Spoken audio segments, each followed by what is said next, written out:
Let's talk about the Strait of Hormuz. You know, at its narrowest point, it's only about 21 miles wide.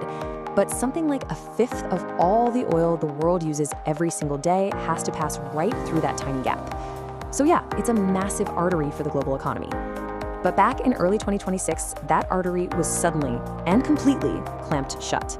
And not by a huge naval blockade, but by something way more subtle.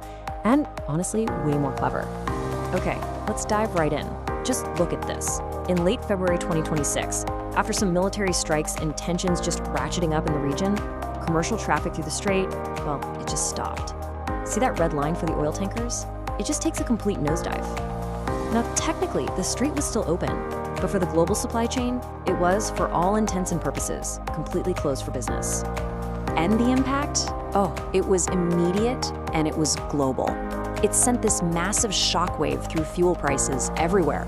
I mean, you had countries like Laos, Australia, Vietnam seeing prices jump over 30%.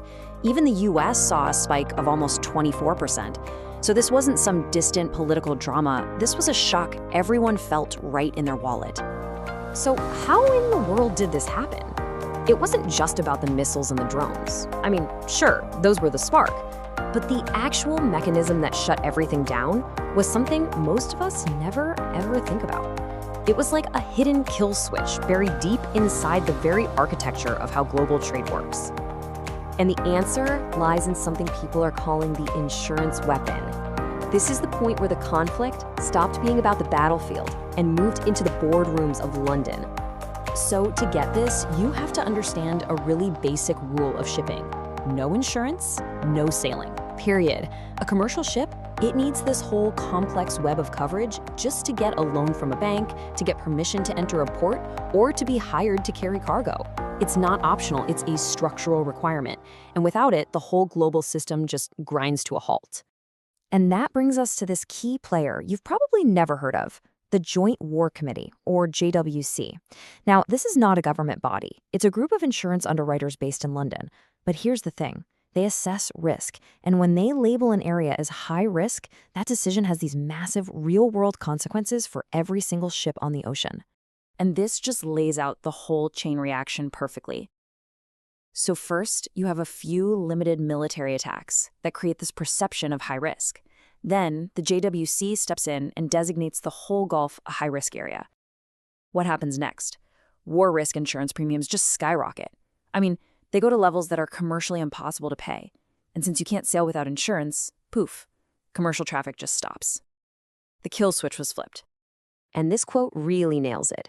As one analysis put it, the real weapon wasn't the missile or the drone. It was the tightly coupled, interconnected system of the modern marine insurance market. An adversary realized they could use a few small kinetic strikes to trigger a massive, systemic, commercial shutdown. Okay, so now we get the how, but what about the why? Well, at the very heart of this crisis is a legal argument that's been going on for decades over the rules of the road for passing through the strait in the first place. You see, the main rulebook for the world's oceans is called the United Nations Convention on the Law of the Sea, or UNCLOS for short. It's the huge treaty that lays out all the rights and responsibilities for how countries use the oceans. And for a strait like Hormuz, UNCLOS has a very specific rule called transit passage. Now, this gives all ships, and aircraft, by the way, the right to move through the strait without any delay. And here's the absolute key. Coastal states are not allowed to suspend this right, for any reason, ever. And this slide is where it all comes to a head. On one side, you have the international community, which, following UNCLOS, says Hormuz is governed by transit passage, an unsinkable right. But on the other side, you have Iran, arguing for a totally different legal idea called innocent passage. And under that interpretation, a coastal state can suspend passage if it feels its security is at risk. It has way more control. This legal fight is the fundamental fault line this whole crisis was built on. So why the big disagreement? Well, for one, Iran signed UNCLOS, but it never actually ratified it. It argues that this whole transit passage idea isn't universally binding law. Instead, its own domestic laws claim the much more restrictive innocent passage rules apply.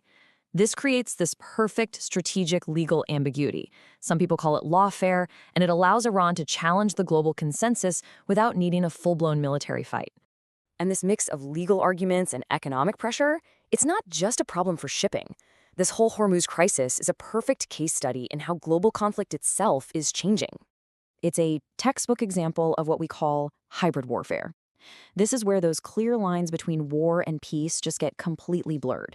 You have adversaries using a whole cocktail of tactics, a little military pressure, proxy fighters, legal arguments, economic chaos, all to get what they want without having to declare an all-out war.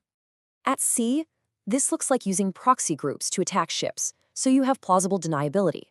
It looks like GPS jamming and electronic interference to sow confusion. It's using things like sea mines to create risk without leaving a clear fingerprint. It's all about creating this sliding scale of disruption that always stays just below the level of open war, which makes it incredibly difficult for the rest of the world to figure out how to respond.